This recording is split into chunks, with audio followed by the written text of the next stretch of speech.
Okay, so the first question is always the worst one for any fan of any artist to answer. If hand up your back, you have to choose which is your favorite Tom Petty album.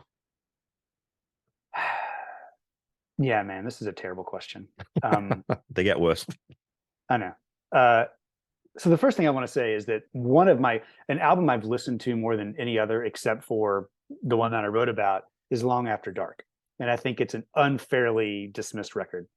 I think that it's a little stiff and a lot of it sounds alike, but in many ways that's what I like about it. Like it's a running record. You put it on, it's great. I think the songs are good. Yeah. I think it sounds okay. And there's a uniformity to it that I like, that I think a lot of people don't like it for. But I think that's the album I've listened to the most, probably. Right. Just because I put it on and thoughtlessly run like a goofball. When I'm thinking of my favorite albums, one that I want to put forward, like the live anthology is great, but I know that doesn't count because there's some performances on there that I think are superior to the studio versions. Yeah. But if I really had to pick, it would be between Torpedoes and Wildflowers. And I think I'm going to come down on Wildflowers, but that hurts me because it depends on my mood. Yeah, of course. But here's the thing, like if I was going to put one on Voyager and send it into space, yeah, to interstellar space to see another civilization, I think it would have to be Damn the Torpedoes. Just because of the impact of that record, right? And it changed so many things in rock and roll production as part of anything else. Everyone started, well, how do you make drums sound like that? How do you get this balance? But I always think of those three. I think of that as the Iovine trilogy. And I don't think of Southern Accents as an Iovine album because it really isn't. And he was only there for part of it. But those three records, Damn the Torpedoes, he takes this set of kids who are really still figuring out studio craft and learning how to record an album.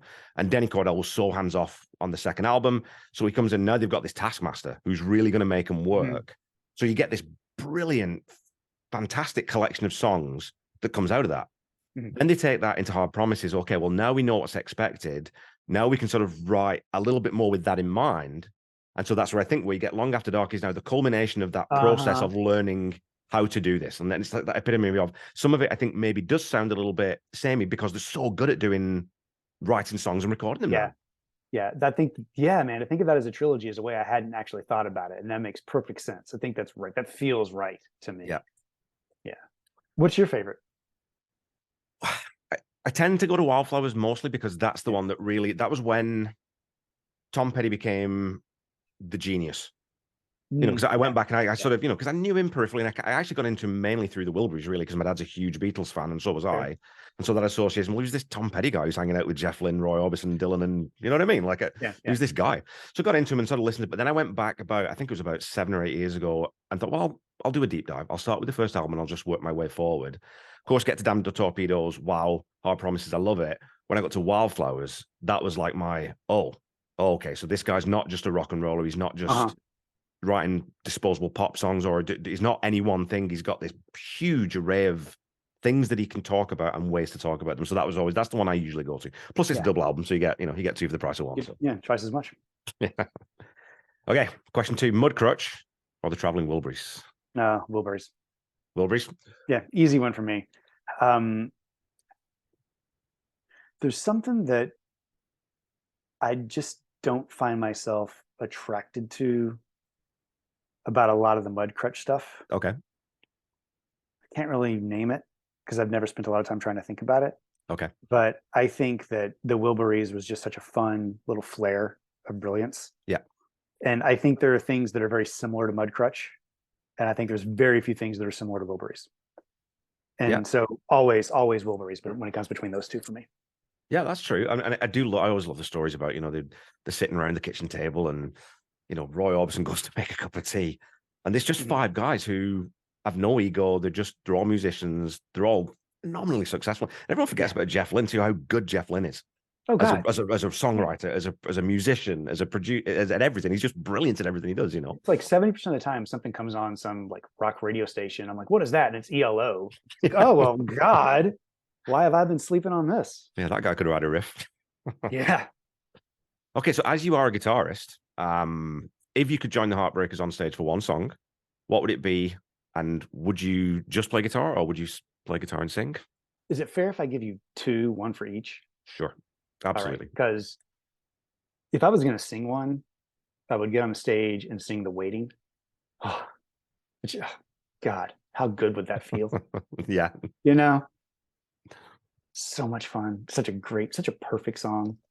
It's If such a I was hook. It's such a hook, right? Like it's just such a hook, yeah. but also just like the verses would be so much fun to sing. Hmm. Um, God, that'd be great. Like that'd be narcotic in its effect. Um, if I was going to play a song, I would want to do something they don't normally do.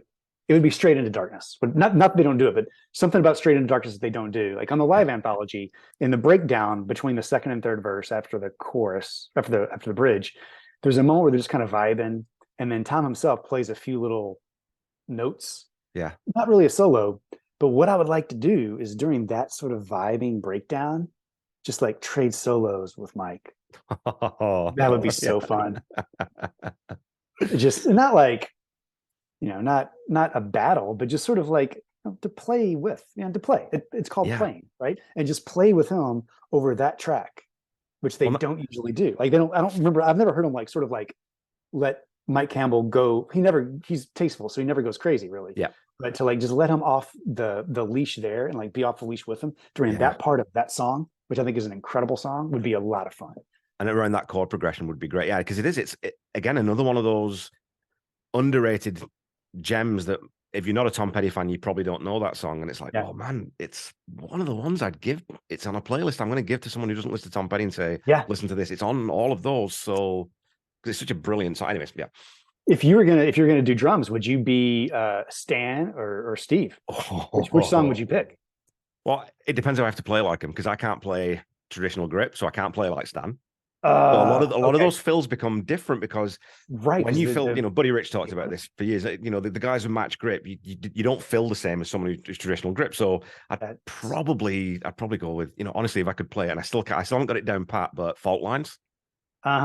Steve's drum line on Fault Lines is just off the chart, brilliant. That little bossa nova thing he has on the ride bell, it's just give me a break. Come on. All right. I never thought about the grip having like a mechanical difference on the way you could play. Makes total sense. Yeah. But that's really fascinating. It's the same with Ringo stuff, right? Because Ringo's a lefty, he doesn't lead with the right hand. So you have to adjust all those little fills. They're awkward. They're just awkward, So that's really interesting. Yeah. Why did no one ever tell Ringo you can play left-handed? Just put the snare over there and the hat there, and then just play this way, you idiot. You should send him a letter. He's still got a little bit of career left. Yeah. I'm sure he'd love that, wouldn't he? Yeah. So who would be your dream opening act at a Tom Petty and the Heartbreakers concert? Oh, the band. Okay. When they were all alive. Yeah. And then Dylan would come out in the middle, and then it'd become a Heartbreakers concert. Then you could have all those crossovers, right? Yeah. Yeah. It'd be like an undulating show. I think that'd be great. It's easy just to pick any band and say, I would love to see any band with the Heartbreakers, right? Because I feel like that there's very few. I mean, there's some it wouldn't make sense to put some like Phil Oakes up there. That'd be kind of jarring. But as far as a rock band goes, I feel like anyone could pull it off. But I really think it'd be great to see the band and the Heartbreakers kind of like sharing the stage in some sort of Rolling Thunder review sort of thing. Yeah, I love those concepts. I think someone had said Fleetwood Mac, because then you could get Stevie out and you could have that's a great idea play something too. with Fleetwood. You know what I mean? Like you could have all those little crossover things. Yeah, that'd be a great idea. Yeah. Or Johnny Cash, get Johnny Cash in. I do. So, do you have a favorite band member other than Tom? Yeah, Benmont. Yeah, just lovely guy. And even before, like I met him, and like we're not friends. Like we met for talking about the book, and we had a few Twitter messages afterwards after he told me he read it. But I just think that it's hard to decide impact between Mike and Benmont on the evolution of the band. But I just have always had a soft spot for Benmont's playing. And then once you meet him, he's just a lovely guy. So I think he's probably my favorite non-Tom Heartbreaker. It's funny because they really are both musicians. Yeah. You know what I mean? Like if you're a keyboard player, you understand how good Benmont Tench is. Yeah. And when you hear him, like, because you think, oh, he's just a rock organ, but man, when you hear him rip out that boogie woogie stuff, I know the stride piano that he can play, it's like, the hell did that come from? And then like he can turn into Nicky Hopkins. I mean, it's just he's so dynamic. It's incredible. Yeah. Well, and a student of the craft too. Like there's that sense of, I think again, I was talking to Jeff. He says he's still, the guy's in his 70s. He's had the career now. He still practices. Every day. You know what I mean? So there's that dedication to just keeping getting better and better and better. So yeah, always appreciate that too. Yeah. So if there's a Tom Petty concert from history that you weren't at that you could go to, if you had a time machine, which one did you go back and watch? It's hard. Like I don't feel like I know a lot of historical Petty concerts, but there's Okay. one I watch on YouTube a lot, which is that Winterland 78 show where he gets pulled into the stage. Yeah. Like they are 78. I mean, top form, world-class rock and roll band. The Yeah. set's pretty good. There's energy. So I would like to be there. But also, I would be interested just for personal reasons because I've thought about it a lot. It being at some of those LA shows at the Wiltern that were recorded for Yeah. Back at the Plantation. Now, there's tracks on that album that weren't recorded there, but the bulk of it is from those shows. Yeah. And I've thought about those shows a lot, and it would be very interesting to see the vibe of those shows. Yeah. And then there's also the show that I think was in North Carolina where he finally said, we don't do this, where he kind of put his foot down about people bringing the battle flag to the show. And it would be really interesting to be in the room to see how that felt. Just to get the mood of the crowd and see what the sense of the tenor of the sort of, that would be really interesting to see that for sure. But like all the actual shows I saw were late career, right? Probably not before 2010. So I would love to see one of those high 70 shows would be really incredible. And the one that I watch the most on YouTube is the Winterland show. Yeah, for sure. Okay. Walls Circus or Walls number 3? And I thought this was going to be easy. Okay. Great. I thought it was going to be easy. I was listening to him a lot today. I'm surprised at this. I'm going to say Circus. I thought I was going to say 3.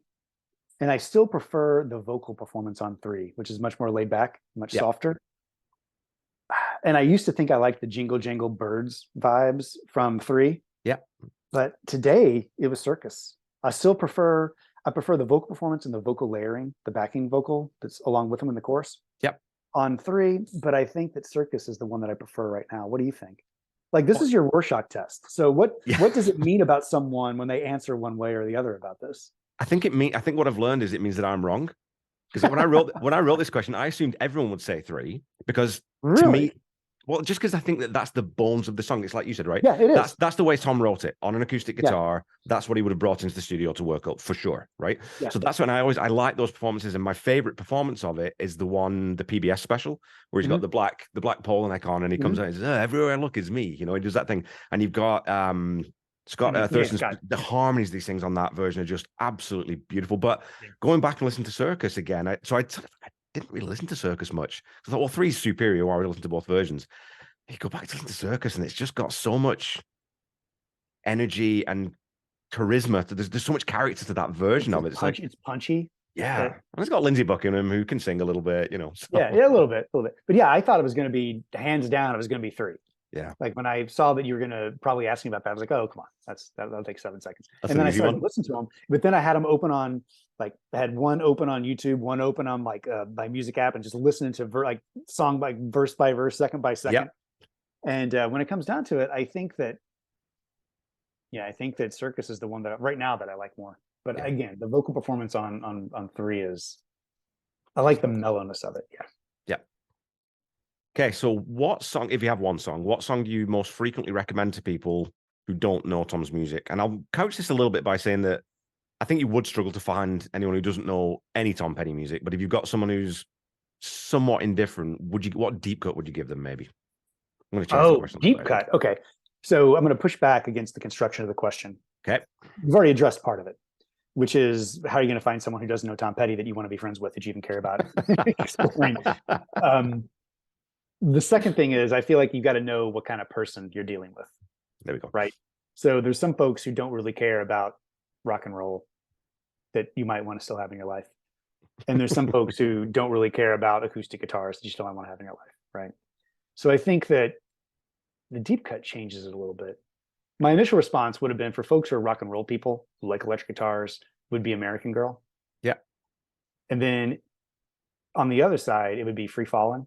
Because although I don't love that song a whole lot, it's got the anthemic stuff that I feel is essential to the best Petty. Yep. Whereas I would want to say Wildflowers, but it doesn't quite have the anthemic-y roll down the window and scream at passersby moment or sing at passersby moment. Deep cuts. One would be Straight Into Darkness. I think the Night Watchman's really cool. Love that song. Yeah. Love that song. A great story behind that one too. You know, that's another one that's got a really good story, an origin story. Tom was, it was at the point where he got big enough where he realized he actually needed security at home. So he had a security guard outside his house. And so he'd go out at 1 o'clock in the morning, 2 o'clock in the morning, and just kind of chat to this guy. And so it came from this thing. Oh, I do know the story. Yeah, so Yeah, it's that yeah, yeah, yeah, idea yeah, that, yeah, yeah. which is super cool, right? And then you get this little, again, this sketch, this little vignette of this person who's got this job, and I don't know, it's super cool. I'm trying to figure out. God. So like I published that book 4 years ago at this point, and then there was a period of not listening to Petty, and so some of my memory has atrophied a little bit. Yeah. But there's a live performance of